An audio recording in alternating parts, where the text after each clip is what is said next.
One of the most frustrating things when it comes to posting videos on social media platforms is that a video might do really well on one platform, but flops on the other. And sometimes there's no rhyme or reason, but a lot of the times if a video is going to do well and it's a very solid video that people want to watch, then it should perform on both platforms. Now, with that being said, each platform is very nuanced on how the algorithm works. So if we're comparing Instagram to TikTok, we're going to discuss today and review Sean Smith's videos that he sent over to me. We're going to dissect it, go over the things he's doing well in this video, the things that he can improve on, and what he can do to repurpose and package this video for Instagram. Because right now he is doing very well on TikTok, but what he wants to do is take that success and bring that over to Instagram. So let's dive into the first video here and we'll move on to the second video after. Get the volume going here. One sec. Come on, TikTok.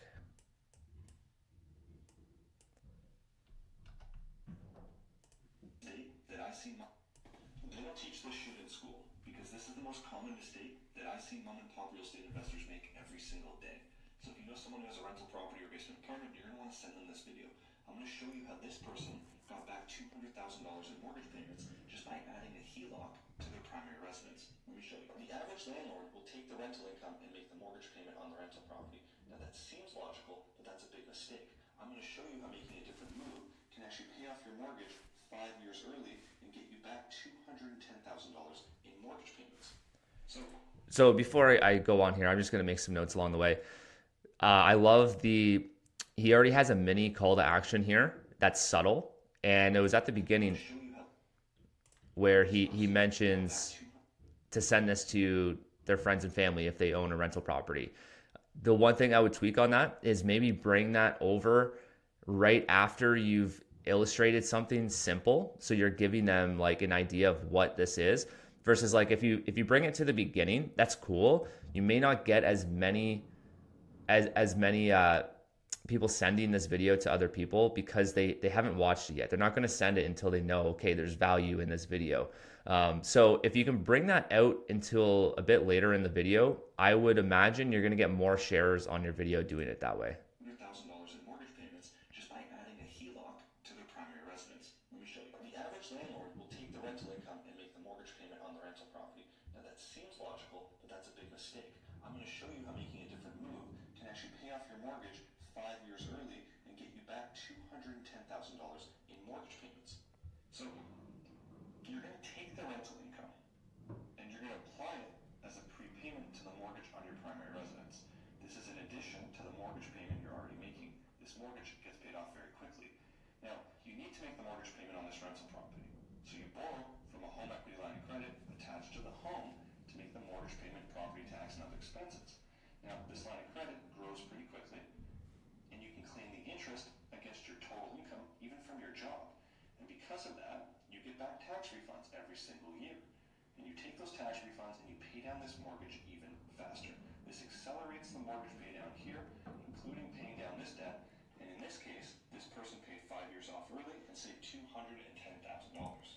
Okay, so I like a lot of this stuff here. So I love the illustration. It's super clear. It's very easy for someone to follow along because you've got the subtle things. You've got different colors here representing the lines there. You've got it very clear writing, like it's not messy, and you're also flowing through it. You're not drawing it out as you're speaking, because we talked about this in one of our coaching calls. As you're doing these illustrations, sometimes it's cool if you can draw little things as you're going through it, but to draw it out from scratch as you're explaining it will delay the video and the viewer from getting the content. So having it already pre-written out is definitely going to help, because it's going to shorten up the video. And of course, as you can always make your video shorter by being more concise, and the shorter the video, the better it is for the algorithm, because if you're just drawing out the video, then there's going to be a lot of dead space there and people are going to swipe to the next video. So I really like how you illustrated things here, and let's see the call to action. From a basement apartment or a rental property and you want to pay off your mortgage faster and get back tax refunds, comment info and I'll send you to a place where you can learn all about this. Okay, so Looks like he's going the route of comment and keyword, which I like. I would say it's a bit long, the call to action. Like you might even just say, instead of saying, what Tax free, mortgage faster, and get back tax free an apartment or a rental income from a basement. So if you have rental income from a basement apartment or a rental property and you want to pay off your mortgage faster and get back tax refunds, comment info and I'll send you to it. Yeah, so that whole line there, you can probably go without it. Make the video shorter by replacing that and just saying, if this applies to you and if you're in this situation and you want to learn more, comment info. Or if you want to learn more, comment info. You can just get straight to it, because at this point, the person watching the video, they understand what all of the benefits are that you spoke about and who this applies to. So I would probably just remove that whole statement and just go straight for the kill shot. That's going to reduce the amount of length in your video, and you're not repeating yourself. So I would make that tweak there. Place where you can learn all about this strategy. It's called rental cash game. Yeah, and you can maybe even go without saying rental cash statement. It's up to you. I always find that near the end of the video, when you're kind of like recapping, that's where you're going to see people drop off typically. But I'm nitpicking. Other than that, this was really solid. And let's go to the hook, because that's obviously very important too. They don't teach this shit in school because this is the most common mistake. Okay, so one thing I really liked is you had a visual hook to this. So we talk about three different hooks: visual, written text, and verbal hook. You nailed all of them. You've got the captions as you're speaking with the verbal hook, so that's already appearing, which is great. It's clear, it's visible. It's probably above the description line by the looks of it. You can't see on desktop, but I would imagine it's probably above it, which is good. It's clear and visible. You had the written text hook at the top right here, which is again clear and visible. It stands out. You've capitalized stop, which I always talk about, like these subtle little tweaks all make the big difference. And you did that here. You kept the written text under 6 words, which is ideal. Around 6 words is always ideal. If you go past it, it's not a big deal. But we talked about this, Sean. You had another video that was like a paragraph long for the written text, which like that's a no-no. But this is like super tight, and I like this hook. You can maybe play around with swapping out the written text hook with something a bit more engaging, but this isn't bad at all. And then the verbal hook, I do like. I really like the verbal. They don't teach this shit in school. That always seems to do well.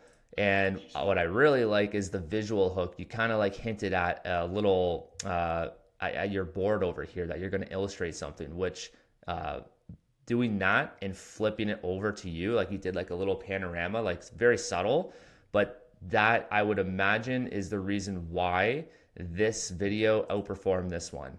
I'll just play the beginning of this one because the rest of the video is solid. It's maybe just the hook that I would say didn't do so well for this video. And it's very subtle because, again, like you do have the whiteboard here, but if you look at this, there's no movement, right? It's just this and in your headshot here.